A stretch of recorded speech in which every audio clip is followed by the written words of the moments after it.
नमस्कार दोस्तों, स्वागत है एक बार फिर आपका अपने YouTube चैनल पर। तो आज हम मैथ के कुछ क्वेश्चन देखेंगे, एकदम विस्तार से जानने की कोशिश करेंगे। ऐसा नहीं है कि मैं उत्तर बता के चला जाऊंगा आपको। सबसे पहला क्वेश्चन है कि निम्नलिखित में से कौन सी संख्या अभाज्य संख्या है। ठीक है, सबसे पहले तो ये जानते हैं कि अभाज्य संख्या होती क्या है। ठीक है, अभाज्य संख्या होती क्या है तो मैं आपको बता देता हूँ। अभाज्य संख्या का मतलब होता है, दो शर्तें होती है अभाज्य संख्या में। पहली शर्त तो होती है कि उसमें क्या है, खुद का भाग जाता है सिर्फ। ठीक है, खुद का भाग जाए, खुद का भाग जाए। और दूसरी शर्त होती है उसमें खुद के अलावा सिर्फ एक का भाग जाए, एक का भाग जाए। ठीक है, ये दो शर्तें जो पूरी करती है वो अभाज्य संख्या है कि उसका खुद का ही भाग जाना चाहिए उसमें। ठीक है, भाग जाने से मतलब पूरा पूरा भाग जाना है, या फिर अगर खुद के अलावा क्या है, सिर्फ एक का भाग जाना चाहिए, या फिर आप ये कह सकते हो एक के और खुद के अलावा किसी से वो विभाजित नहीं होनी चाहिए। जैसे हम मान लें कि 4 है, 4 में देखो 2 का भाग जाता है 2 बार, तो ये क्या हो गई, अभाज्य संख्या नहीं है। ठीक है, लेकिन जैसे कोई संख्या 3 में या तो 3 से भाग जाता है एक बार, या फिर 1 का जाता है 3 बार। ठीक है, तो ये क्या हो गई, अभाज्य संख्या हो गई। क्यों? क्योंकि इसमें या तो खुद का भाग जाता है या फिर किसका भाग जाता है, 1 का भाग जाता है। तो अब देखो ऑप्शन में ऐसी संख्या देखो, सबसे पहले 9 को लेते हैं। 9 में क्या खुद का भाग जाता है, ठीक है, एक बार। लेकिन 9 में क्या 3 का भी भाग जाता है, कितनी बार, 3 बार। तो ये अभाज्य संख्या नहीं हुई। क्यों? क्योंकि अभाज्य संख्या सिर्फ वही संख्या होती है जो इसमें क्या है, या तो खुद का भाग जाए या फिर सिर्फ 1 का जाए। लेकिन यहाँ पे तो 3 का भी जा रहा है, तो ये क्या होगी, अभाज्य संख्या नहीं हुई। अगला ऑप्शन देखो, अगला ऑप्शन है 11। 11 में देखो 11 का भाग एक बार जाता है, यानी खुद का भाग जा रहा है, और 11 में 1 का भाग 11 बार जाता है। इसके अलावा किसी का भी भाग 11 में नहीं जाता, इसलिए क्या हो गई, अभाज्य संख्या हो गई। क्यों? क्योंकि या तो इसमें स्वयं का यानी खुद का भाग जाता है, या फिर किसका जा रहा है, 1 का जा रहा है। तो ये क्या हो गया, अभाज्य संख्या। इसका उत्तर क्या हो गया, 2 नंबर। ठीक है, 15 में देखो 5 का भी जाता है 3 का भी जाता है, तो ये नहीं हो सकती। ठीक है, 27 में 3 का जाता है, तो ये भी क्या है, अभाज्य संख्या नहीं हो सकती। अभाज्य संख्या में सिर्फ खुद का और किसका जो है, 1 का ही भाग जाता है। अगला क्वेश्चन कि एक वृत्त की कितनी समांतर रेखाएं खींची जा सकती है। जल्दी से कमेंट करें कि एक वृत्त की कितनी समांतर स्पर्श रेखाएं खींची जा सकती है। वृत्त होता है ये, स्पर्श रेखा क्या होती है, 1 मिनट पूरा सही से सर्किल बना देता हूं मैं ताकि आपको ज़्यादा इजीली समझ में आ जाए। ठीक है, ये वृत्त है। अब देखो इसकी स्पर्श रेखाएं, स्पर्श रेखाएं होती है जो यहाँ से ऐसे टच होते हुए जाती है। ठीक है, कोई किसी भी पॉइंट से जाती है और ऐसे स्पर्श करके हुए, यानी टच करते हुए, नाम से पता चल रहा है कि स्पर्श रेखा यहाँ पर टच कर रही है। ठीक है, एक मान लो कि यहाँ से जा रही है, वो भी ऐसे यहाँ पर, 1 मिनट, यहाँ से जा रही है और ऐसे थोड़ी सी टच करके जा रही है इधर। ठीक है, तो ये क्या होती है, स्पर्श रेखाएं। अब होती है समांतर स्पर्श रेखाएं। तो समांतर रेखा कौन सी होती है, जो कभी क्या आपस में मिलते नहीं है, इस हिसाब से चलती है जैसे रेल की पटरी के जैसे चलती है, यानी कभी जो मिलती नहीं, आपस में काटती नहीं है, वो समांतर रेखा होती है। अब एक वृत्त पर कितनी समांतर रेखाएं खींची जा सकती है। देखो ये दोनों क्या समांतर है, ये आगे जाएगी, ये इधर जाएगी, ये कभी नहीं मिलेगी, तो 1 रेखा हो गई। ठीक है, 2 हो गई। अब देखो अगर इस पर और भी खींच सकते हैं हम, समांतर रेखाएं अनंत खींच सकते हैं, तो इसका उत्तर डी होगा। देखो एक ये वाली आ गई, मान लो कि ये भी क्या दोनों समांतर है, तो थोड़ी सही नहीं खींची जा रही, बाकी ये दोनों क्या समांतर, ये कभी मिलेगी नहीं।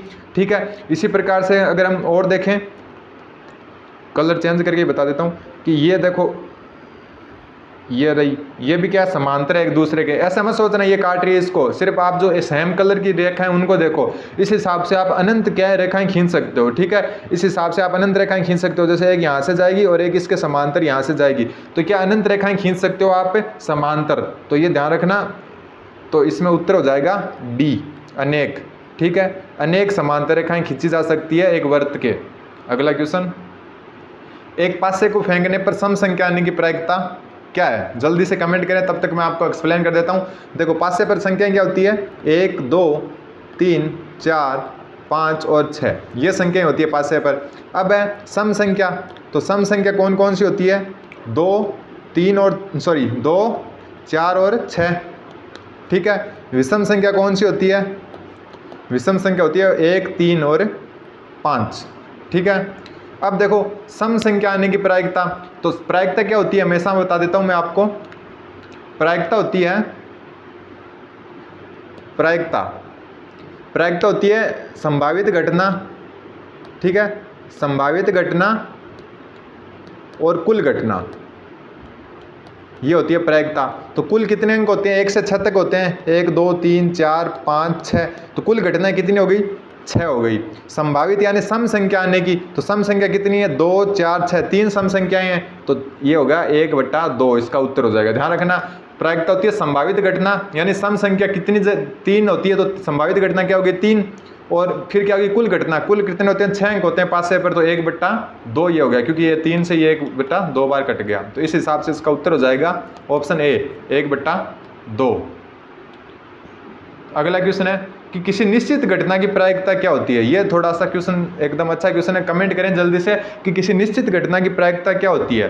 देखो कोई भी घटना अगर निश्चित है उसकी प्रायिकता हमेशा 1 होती है, ठीक है, और अनिश्चित हो कोई घटना, अनिश्चित कोई घटना हो उसकी क्या प्रायिकता हमेशा 0 होती है। ध्यान रखना निश्चित घटना की प्रायिकता होती है 1, निश्चित घटना की प्रायिकता क्या होती है 1 होती है, लेकिन जो अनिश्चित घटना होती है उसकी क्या होती है 0। तो ये दोनों चीजें ध्यान रखना आप, निश्चित घटना की प्रायिकता तो होती है 1 और अनिश्चित जो घटना होती है उसकी प्रायिकता होती है 0। तो यहाँ पर निश्चित की पूछा तो ऑप्शन सी इसका उत्तर हो जाएगा। एक और मैं बात बता देता हूँ आपको, इसका ऑप्शन क्या 1 हो जाएगा। प्रायिकता कभी भी 1 से बड़ी नहीं होती, ठीक है, प्रायिकता कभी भी क्या नहीं होती 1 से बड़ी नहीं होती है, या तो वो 1 से छोटी होती है, ठीक है, मान लो P, या 0 से बड़ी होती है, ठीक है, 1 के बराबर भी हो सकती है, 0 के बराबर भी हो सकती है। ध्यान रखना यानी अगर देखो जैसे आपको कभी कोई घटना की प्रायिकता 2 है तो वो कभी हो ही नहीं सकती, क्यों, क्योंकि 1 से ज़्यादा प्रायिकता संभव नहीं है। किसी घटना की प्रायिकता या तो 1 होगी या 0 होगी, या 1 और 0 के बीच में 0.5, जैसे देखो ये 0.25, ये क्या 1 और बीच के बीच में 1 और 0 के बीच में है, तो क्या हो गया किसी घटना की प्रायिकता हमेशा 1 से 0 के बीच में ही होती है। ध्यान रखना इस बात का। जैसे माइनस में कभी प्रायिकता नहीं होती, जैसे ऐसा आ जाए -1 कभी प्रायिकता नहीं होती, 1 से बड़ी 2 आ जाए कोई प्रायिकता नहीं है, 1.5 भी प्रायिकता नहीं है, क्यों, क्योंकि प्रायिकता 1 से 0 के बीच में ही होती है हमेशा, और निश्चित घटना की प्रायिकता होती है 1 और अनिश्चित की होती है 0। अगला क्वेश्चन, 2 समरूप त्रिभुज की संगत भुजाएं 4 9 है, ठीक है, इनका अनुपात 4 9 है। 2 समरूप त्रिभुज के क्षेत्रफल का अनुपात क्या होगा। अब देखो त्रिभुज यहाँ पर एक थोड़ा सा आप ध्यान रखना, दोनों त्रिभुज क्या है समबाहु त्रिभुज है, ठीक है, समबाहु त्रिभुज है ये। 2 समरूप समबाहु त्रिभुज की संगत भुजाएं 4:9 है, ठीक है, कोई भी 2 ये इस हिसाब से है, ठीक है, ये 4 है ये 9 अनुपात है इनका, क्योंकि चारों भुजाएं एक जैसी होती है तो इसकी इस हिसाब से। तो 2 समरूप समबाहु त्रिभुज की संगत भुजाएं 4:9 के अनुपात में, तो उनका क्षेत्रफल का अनुपात क्या होगा। अब देखो जो समबाहु त्रिभुज है, समबाहु त्रिभुज का जो क्षेत्रफल है, क्षेत्रफल होता है √3/4 भुजा स्क्वायर, ठीक है, ये होता है समबाहु त्रिभुज का क्षेत्रफल। अगर आपको नहीं पता तो आप लिख लें, जो समबाहु त्रिभुज किसको कहते हैं, जिसकी तीनों भुजाएं समान होती है। तो समबाहु त्रिभुज का क्षेत्रफल, अगर आपको भुजा पता है, भुजा यानी तीनों भुजा बराबर होती है, भुजा पता है तो भुजा का स्क्वायर को √3/4 से गुणा करते हैं, वो क्या जाएगा उत्तर आ जाएगा। अब देखो 2 समबाहु त्रिभुज है, इनका भुजाओं का अनुपात 4:9 है, तो माना कि एक ही भुजा 4 मान लेते हैं और एक ही 9 मान लेते हैं, ठीक है, x मान सकते हो वैसे 4x और 9x, लेकिन अपने को x मानने की वैसे कोई जरूरत नहीं है अनुपात में। तो ये क्या हो गया 4:9 क्या है भुजा। अब क्षेत्रफल का अनुपात पूछा है, तो क्षेत्रफल 4 वाले का क्या होगा, इस सूत्र से देखो 3√3/4 भुजा का स्क्वायर यानी 4 का स्क्वायर कितना होता है 16, फिर अनुपात √3/4 भुजा यानी 9 का स्क्वायर कितना हो गया 81 हो गया, ठीक है।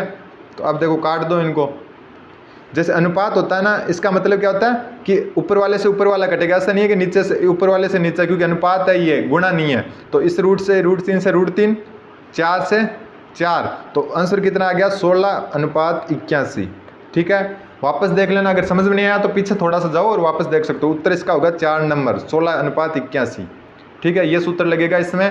और फिर ये आप देख सकते हो √3 से √3, क्योंकि अनुपात में क्या ऊपर से ऊपर वाला ही कटता है, ये थोड़ा सा ध्यान रखें। अगला क्वेश्चन नंबर 6, यदि 2 समरूप त्रिभुज के क्षेत्रफलों का अनुपात सेम, वही क्वेश्चन है, ठीक है। अभी देखो मैं बता ही देता हूँ आपको वापस, 2 समरूप त्रिभुज के क्षेत्रफल का अनुपात 16:2 है, ये भी समबाहु त्रिभुज है, यहाँ पर लिखना भूल गए। समरूप समबाहु त्रिभुज 16:9 है, तो इनकी संगत भुजाओं का अनुपात कितना होगा। देखो वही बात कि √3/4 ये भुजा स्क्वायर, पहले त्रिभुज की भुजा, इसलिए भुजा 1 का देते हैं, बराबर अनुपात 1 मिनट, और अनुपात दिया है √3/4 भुजा 2 स्क्वायर, यानी दूसरे त्रिभुज की भुजा का स्क्वायर। अब देखो इससे ये कट गया पिछली बार की तरह, तो इधर क्या हो गया, भुजा 1 स्क्वायर बराबर भुजा 2 का स्क्वायर। अब देखो भुजा है, पहली भुजा क्या है 16, तो 16 का स्क्वायर, एक मिनट, क्षेत्रफल सॉरी, ठीक है 16 आ गया। 16 क्या है, इधर क्या है भुजा स्क्वायर, इधर क्या अनुपात में भुजा स्क्वायर, तो 16 किसका वर्ग होगा 4 का, और ये किसका होगा 3 का। तो ये थोड़ा सा ध्यान रखें आप, 4:3 हो गया, ध्यान रखना भुजा का स्क्वायर है। मान लो कि 16 क्या है 4 का स्क्वायर है, 4 को 4 से गुणा करने पर 16 आता है, लेकिन 4 का रूट होता है वो कितना होता है, ये भुजा का मान ही है, क्षेत्रफल का मान है, ठीक है। ये क्या है, क्षेत्रफल का मान है, याद रखना भुजा की जगह आप 16 रखे, 16 × 16 मत कर देना। ये देखो क्षेत्रफल का अनुपात है, भुजा तो अपने को निकालनी है, तो ये क्या इधर वाला क्षेत्रफल और ये इधर वाला क्षेत्रफल यहाँ पर। तो अब क्या हो गया 16 इस साइड, यानी कि 4 का स्क्वायर 16 होता है, और 3 का स्क्वायर कितना होता है 9, तो 4:9, यानी कि इसका रूट करना है अपने को, ठीक है। तो 4:3 इसका उत्तर हो जाएगा, 4:3 ये वाला, ठीक है। अगला, सबसे बड़ी संख्या, सबसे बड़ी संख्या कौन सी है आपको पता है, जल्दी से कमेंट करें सबसे बड़ी संख्या कौन सी है। देखो जैसे 1 2 3 ऐसे चलती है संख्याएं आगे तक, ठीक है, इस साइड चलती जाती है और बड़ी होती जाती है, जैसे 1 2 3 से बड़ी है, 3 फिर आगे 4 2 क्या है 3 2 से बड़ा है, 4 3 से बड़ा आगे जाएगी, 5 फिर वो बड़ा हो जाएगा, उससे बड़ा 6, उससे बड़ा 7, यानी इस साइड जैसे जाएगी बड़ी होती जाएगी, और इस साइड जैसे होती है छोटी होती जाती है, ठीक है, छोटी होती जाती है। तो ये 0 और पीछे ले जाते हैं, एक मिनट, तो इससे छोटी क्या होगी 0 -1। और एक बात और, माइनस में जो संख्या जितनी बड़ी होती है, ठीक है, जैसे 18 बड़ा है 7 छोटा है, ठीक है, लेकिन -18 क्या होगा छोटा होगा और 7 बड़ा होगा, यानी माइनस में उल्टा सिस्टम चलता है। तो देखो 18 वैसे बड़ी होती है, लेकिन माइनस लगने के कारण 7, यानी सबसे छोटी वाली सबसे बड़ी होगी। अगर सबके माइनस लग जाता है तो सबसे छोटी वाली सबसे बड़ी होगी, तो डी इसका सही उत्तर होगा। अगला क्वेश्चन, 40 का 40% कितना होगा, ठीक है, 40 का 40% कितना होगा। परसेंट कैसे निकालते हैं जल्दी से कमेंट करें, पहले तो उत्तर की आपको अगर आ रहा है तो जल्दी से कमेंट करें, फिर मैं आपको बता देता हूँ 40 का 40%। देखो कोई भी संख्या है जैसे 40 है, उसका 40% निकालना हो तो 40 से गुणा करके 100 का भाग दे दो, ठीक है। 40 का 40% का मतलब है कि 40 का 40 यानी 40 नीचे 100 का भाग दे दो, एक 0 से ये 0, इस 0 से ये 0, तो 16 उत्तर हो गया इसका, ठीक है। ऑप्शन बी 16 इसका सही उत्तर होगा, ठीक है। कैसे, जैसे कोई भी और संख्या, एक और एग्जांपल ले लेते हैं, 80 का 40% पूछे तो 80 × 40 और 100 का भाग दे दो, तो एक 0 से एक 0, इस 0 से ये बराबर 32, तो इस हिसाब से होता है, ठीक है। कोई भी संख्या माना कि x, उसका परसेंट निकालना, जैसे 50% तो 50/100 बराबर जो भी उत्तर आएगा वो हो जाता है, जिस हिसाब से 80 का 40% ये हो गया। एक दो और बात बता देता हूँ, जैसे ऐसे पूछ ले 120 का 60%, तो 60 से गुणा करो 100 का भाग दे दो, एक 0 से एक 0, इस 0 से ये 0, 12 को 6 से गया तो 72, तो इस हिसाब से आप निकाल सकते हो, किसी भी संख्या का परसेंटेज निकाल सकते हो। अगला क्वेश्चन, निम्नलिखित में किसका मान अधिक है, ठीक है, निम्नलिखित में से किसका मान अधिक है। tan 45 cos 90 sin 30 cos 45। देखो tan 45 का मान कितना होता है, tan 45, अगर ये आपको याद नहीं है तो मैं बना के भी बता दूंगा, tan 45 का मान होता है 1, ठीक है। cos 90 का मान होता है 0, sin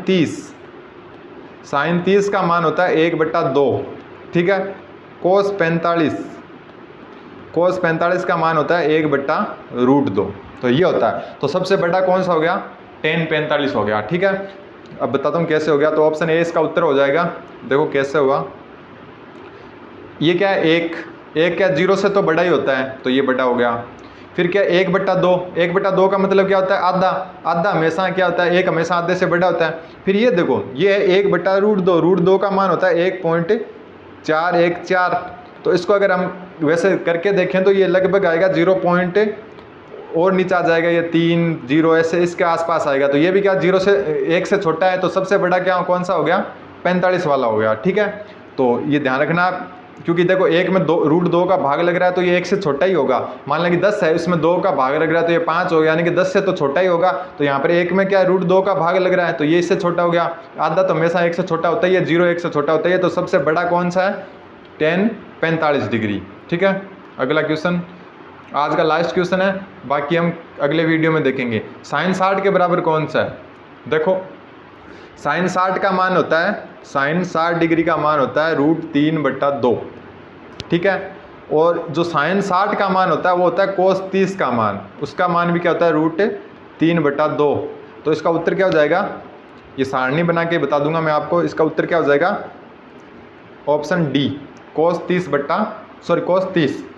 30 और sin 60 का मान क्या होता है, बराबर होता है। देखो कैसे याद रखनी है आपको, अगर आपको नहीं आ रही तो आप लिख लेना sin 0। ठीक है, sin फिर 0 के बाद में आता है sin 30, फिर आता है sin 45। थोड़ा सा अलग से नीचे बना देता हूँ ताकि पूरा आ जाए। मैं एक साइन लिख देता हूँ सिर्फ यहाँ पर, साइन, फिर यहाँ पर क्या हो गया 0 डिग्री, यहाँ पर 30 डिग्री, 45 डिग्री, 60 डिग्री, 90 डिग्री। ठीक है, अब कोस का बता देता हूँ आपको। कोस में उल्टा चला दो, ये 0 है इसको लास्ट में ले जाओ 0 डिग्री, ये 30 है इसको यहाँ पर ले आओ 30 डिग्री, ये 45 यहाँ पर 45, इस 60 को अब यहाँ पर लिख दो, ये इस 90 को इस साइड लिख दो। ठीक है, इस हिसाब से कर देना आप। जैसे ये याद रखना आप, पहले क्या होता है 0 फिर 30 फिर 45 फिर 60 फिर 90। कोस में क्या होता है उल्टा चला दो, 0 को लास्ट में ले जाओ, फिर इसको यहाँ पर यानी कि फिर जो लास्ट से स्टार्ट कर दो स्टार्टिंग से, यानी उल्टा लिख दो इनको। तो अब देखो अगर क्वेश्चन आ जाए कि sin 0 किसके बराबर है, cos 90 के, sin 30 किसके बराबर है, cos 60 के, sin 45 और cos 45 दोनों बराबर होते हैं। sin 60 किसके बराबर है, cos 30 के, sin 90 किसके बराबर है, cos 0 के। तो इस हिसाब से होता ही है। तो उम्मीद है कि आपको समझ में आया होगा। तो धन्यवाद, बाकी मिलते हैं अगले वीडियो में। धन्यवाद।